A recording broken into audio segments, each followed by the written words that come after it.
So I wanted to create a relatively short video on things that you can do to improve an inflamed colon. So whether you have some type of irritable bowel syndrome or diverticulitis or Crohn's or celiac, here are the most important things to focus on. Number one, this is the obvious one. Avoid gluten and grains for that matter, because this protein, gluten, can really tear up the inside part of the lining in your colon. I would also avoid dairy because chances are if you have inflammation in the colon, you probably have allergies, and casein in the dairy is one of the top allergies that people have. And so if you do dairy, it's going to also create inflammation. So we want to avoid anything that you have an allergy to.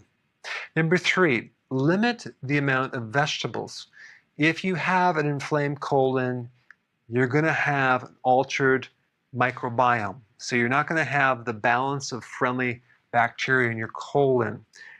That means that when you consume the vegetables and you get the fiber, those microbes are going to get overwhelmed pretty easily. And that is going to create a lot of bloating. So you definitely need to adjust your vegetables way down to the point where you have no more irritation in your colon. Normally, if you have a healthy colon with all the microbes, you can handle a lot of vegetable. And in many situations, I may even recommend to do carnivore for a while if you can digest protein.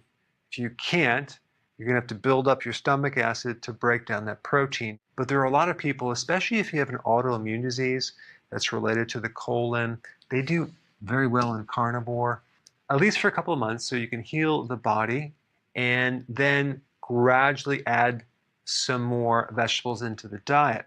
And it's very, very important to avoid vegetable oils, which really, vegetable oils are not even vegetable oils, they're grain oils or seed oils. So avoid those like the plague because they're high in omega-6 and they're very inflammatory. Okay, soy oil, corn oil, cottonseed oil, canola oil, safflower oil, low quality olive oil could be a problem. All very damaging for an inflamed colon. And of course, the obvious, don't consume alcohol or smoke. Believe it or not, smoking really depletes you of certain nutrients, vitamin C especially. And so when you don't have that antioxidant in your body, you get more inflammation. Number five, chlorophyll. Chlorophyll is like the blood of the plant. If you're not consuming the vegetables to get the chlorophyll, which is the green from the plant, then do a concentrated chlorophyll. You have wheatgrass powder, which has some chlorophyll in it, but it has the fiber in there, which actually could irritate the colon. But if you were to do a wheatgrass juice powder, that is the chlorophyll in the wheatgrass without the fiber, that will work great because the chlorophyll is very, very healing to the inside of the colon. And I would add that with water and consume that on an empty stomach 2 or 3 times a day.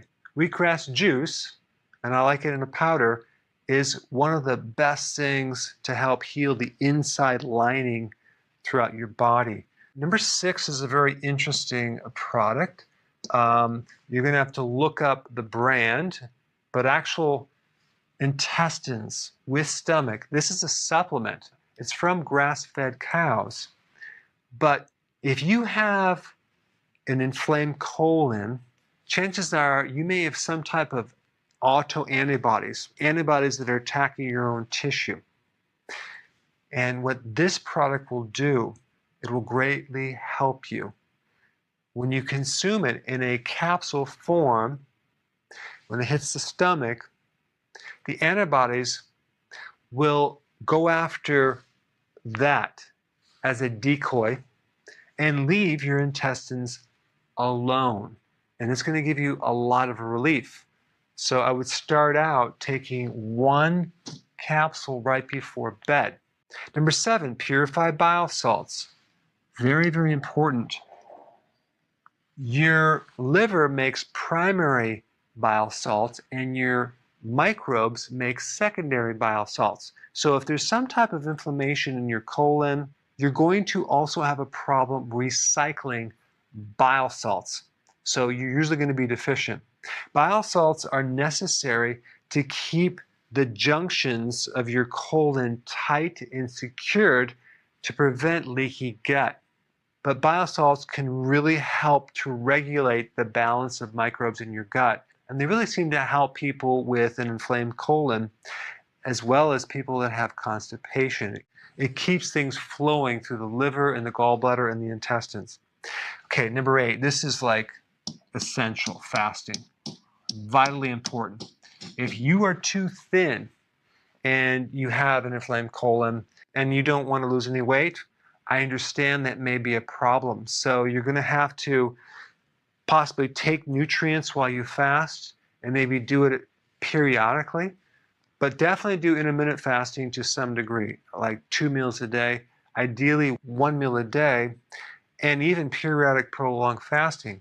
But fasting is one of the best things to stimulate stem cells in your colon to heal the lining of the intestines. This right here is very beneficial. What's very bad for an inflamed colon is frequent eating and snacks all through the day. And then lastly, a good probiotic that can survive the stomach acids, get into the system, and repopulate the microbes that you have in your colon. There you have it. And if you have not seen my video on digestion, I put it up right here. Check it out.